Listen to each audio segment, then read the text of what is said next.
which category of home buyers are going to be our favorite to work with Ooh. over the course of 2023. My name is Tyler, Carlson & Co. Real Estate. This is Caleb, Hey. Carlson & Co. Real Estate. And today we want to talk about first-time home buyers. Oh, my favorite. I actually just had a really good conversation. Here in Spokane, Washington, we have Fairchild Air Force Base. And Fairchild is pretty big, good-sized Air Force Base. We have a lot of active military who are either just getting stationed here, Yeah. or what we see a ton of is people who were stationed here at some point, loved Spokane so much, they got restationed, moved around, and then they decided, hey, when I get out, I'm moving back. Mm-hmm. Well, Fairchild's just a huge contributor of jobs here in Spokane. They're one of the top. Oh, yeah. Yeah. Yeah, absolutely. And so I had a conversation with a gentleman yesterday. He's a pilot. Cool. Currently at Fairchild Air Force Base. Is it Goose? You talked to Goose? Yep. I wanted to ask him, but that's Navy. They might get pissed. I don't know. I don't know what his. He didn't tell me what he piloted. Oh. What he pilots. Could be like a refueler or something. He could pilot the drones. Who knows? Who knows? Anyway, what's his story? He's from a different part of the country. Got stationed here, rented, and was just now getting the ball rolling. Mm-hmm. Really doesn't care about the area. You know, it's really interesting when you talk to first-time home buyers. You say, "All right, well, tell me a little bit about exactly what you're like." I really don't care. I know, I love that. I really don't know. I'm not picky. Well, okay. Until you are. You know what happens is, every time you say that, there's gonna be a lot of places you don't want to live. There is. Okay, so it also creates a great opportunity for us to say, great, why don't you tell me about your lifestyle, right? Tell me about what like when you think about the ideal neighborhood, tell me what it looks like. Yeah, absolutely. That's a great question. Is it part of a newer development? Mm-hmm. Something more cookie cutter and close to your neighbors, a community? Is it on acreage? Is it private? Exactly. Yeah. Exactly. What are we looking for? So anyway, never bought a home before. Fun. And love it. Excited, nervous. Yeah. But all the feels. But what it really is looking for information. Absolutely. That's the biggest thing. And an education on. Yeah. Because you can jump in, like you can try to look for these things online. Like, what's the process? What do I need to know? How much money is it going to take? But there's such a wide variety. And there's so much misinformation. Exactly. That you don't, it's very hard to see what does and does not, what does and does not specifically apply to my situation, what I want to do. How do I know I'm getting the best financing possible, the best options that I have? Yeah. Things like that. It can be scary. I mean, think about it. As in that guy's position, he's new to the area. He doesn't really know a whole bunch of people, maybe a couple people in his squadron. But other than that, he doesn't have a bunch of, referrals that he can go look up and find the best agent or the best person to talk to. Right. Exactly. So and oftentimes I don't even know, like, where to start. What that means. So if I talk to an agent, am I going to have to, like, pay this person when I sit down to talk to them? So often when you sit down with a first-time home buyer, they're like, okay, how much do I owe you? Right. It's like, whoa. I don't know if you know this, but that's not the way it works. It's not the way it works. So that's that's why it is. I think a lot of agents really love going through that process because why do people typically get in real? I'm fortunate to be in this position where,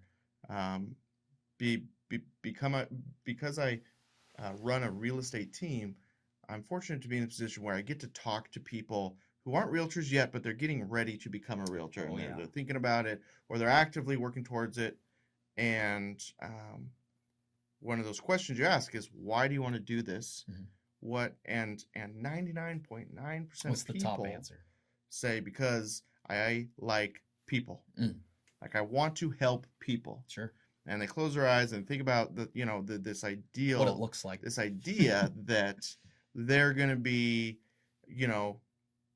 going and helping people find the home of their dreams and getting them a great deal and working hard for their clients and making them happy. And all those things are totally possible. Absolutely. That's not what I'm saying. Where was I going? It's the reality. of what it looks like to help. No, I have no idea why I was going down that road. There was a reason. but that's the reason why we like working with first-time homebuyers so much, Yeah.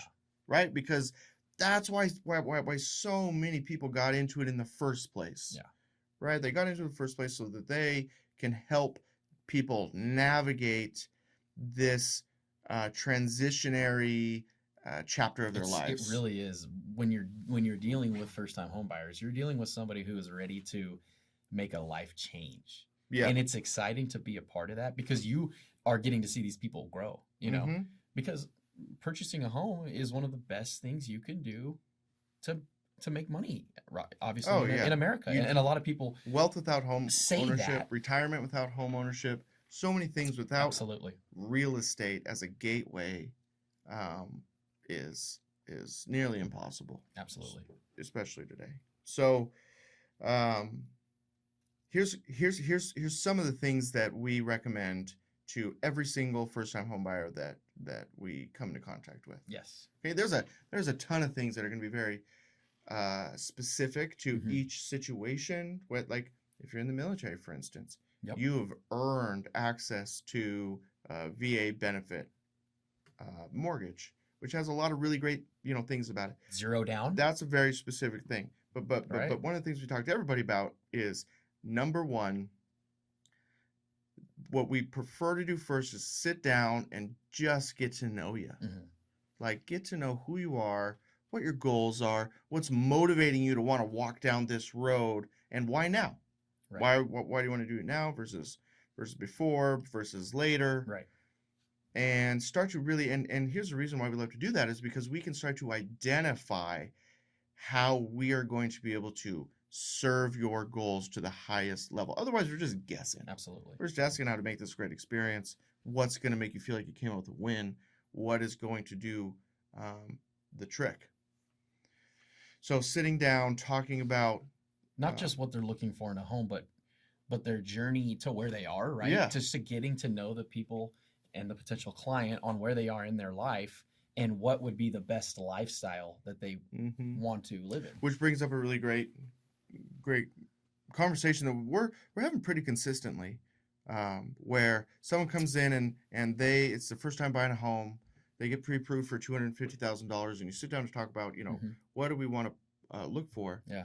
And oftentimes it's, well, I want 4 bedrooms and 3 bathrooms. I want 20 acres. I want a big old shop. Yeah. And Spokane's wonderful for a lot of reasons, but you can't afford that here. No. Right? $250 isn't going to do it. $250,000 is not going to do it. Right. No, it's not going to do it.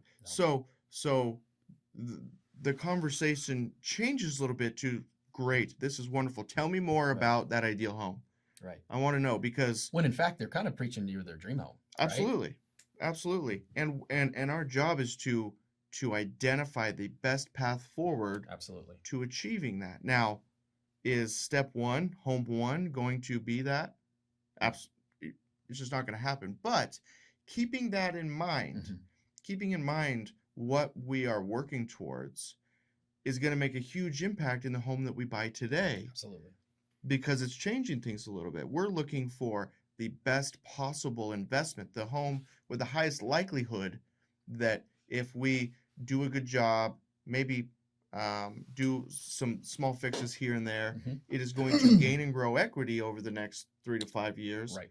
So that when we sell that home, now we have this big down payment. Yep. That's going to help elevate us up into the home that we have always wanted.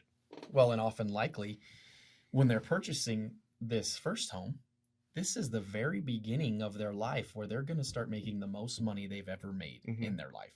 And by the 5 years that they've been in that home, or whatever years they're in there, now they've sustained a great living and hopefully gained some bonuses throughout. They also have the equity that they built into their home to get them to that next home, their dream home. Right. And a lot of people these days think they can just right away buy their dream home, right? How often do we talk to people and they're like, yeah, that's what we want. And it's got to be under $300, $300,000. And we kind of laugh a little bit, but we also have to have a hard conversation with those people saying, you know what, listen, we can't do that here. We're going to Right. have to get you, we're going to get you in a starter home, and it's going to be a great investment. And we can find you a place that you're going to be happy in to get you to that next point where you want to be, like you were saying. Right. So those conversations are massively important. Some of the other things we talk about in that initial sit down are going to be, what the heck are we walking into in the first place? Mm-hmm. What does this process look like? How many homes are we going to go see? What are we going to be looking for? What are we trying to identify, from the roof to the siding to Yep. the floors to the heating and the HVAC and the electric and the plumbing? What are we trying to, how are we setting good expectations with that client for what we are and aren't going to run into, Sure. what they should be looking for, what we're going to be looking for, to make sure that we're identifying something that is going to make them massively happy over the next 5 years. How important is it to have those conversations before you get into a house? It's huge. It's huge because you can't assume that folks know what they're looking for. In fact, people prove all the time that they have no idea what they're looking That's for. so true. Yeah. Right? Yeah. Jimmy Flipper goes in and puts a bunch of lipstick on a house that looks really neat from the outside, But under further inspection. Under further evaluation, taking into consideration things like, where's your heat source coming from? Right. Do you have air conditioning? How long has this roof been on? What materials did they use? Right. All that stuff can come in. How old is when's the last time the electric was updated? Yeah. All those things can come So many into play factors. such a major role 6 months in, Mhm. or 2 days in even. Right. How's the sewer from the house to the road? Yep.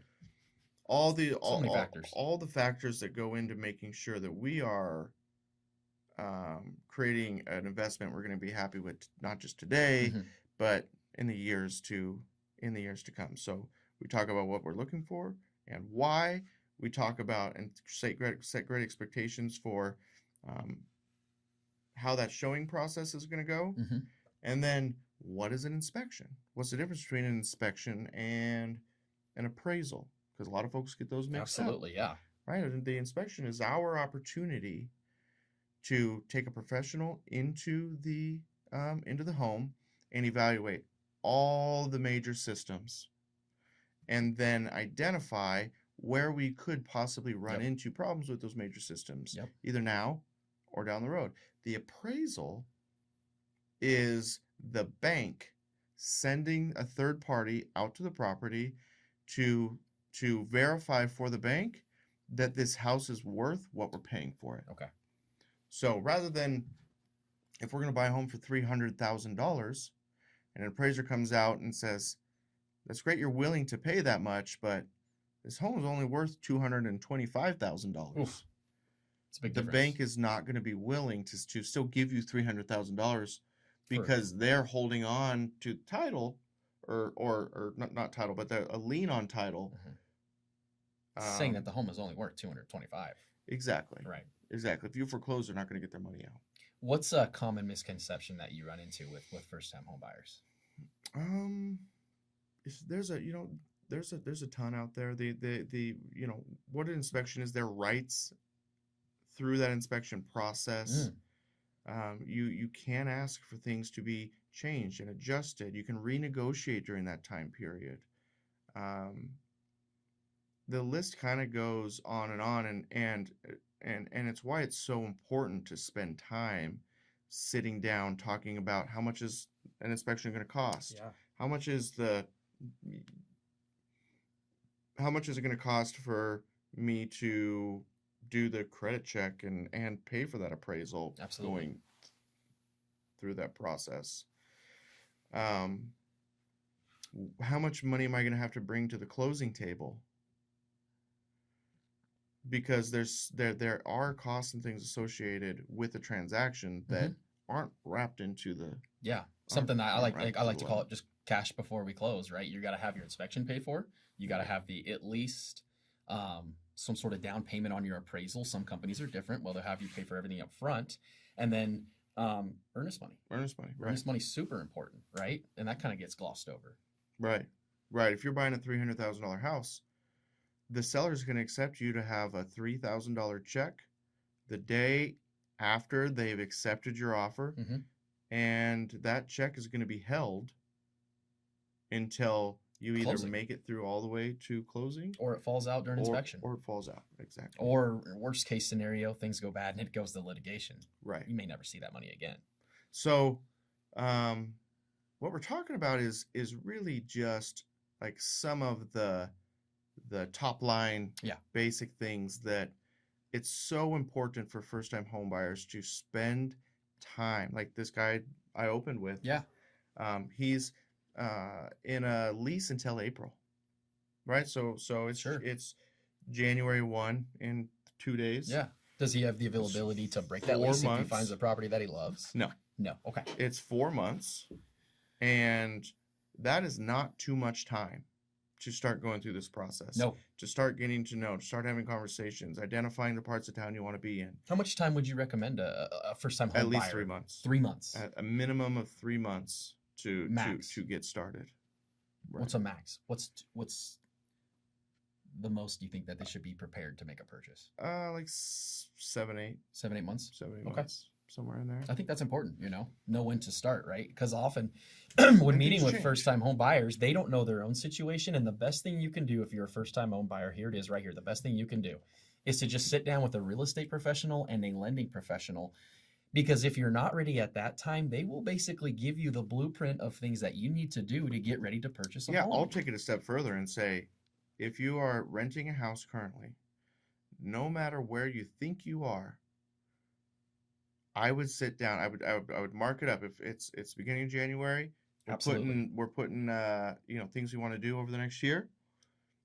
Something you should do this year is sit down with a realtor, let them introduce you to a lender, Yep. so that you know where you are, because you Absolutely. could be so much closer than you think. That's what we're running into, me personally. Constantly Yep. running into folks who have wanted to buy for years, were capable, and they just Didn't know. were too afraid to start to take action for some reason. They were just too afraid to ask, Right.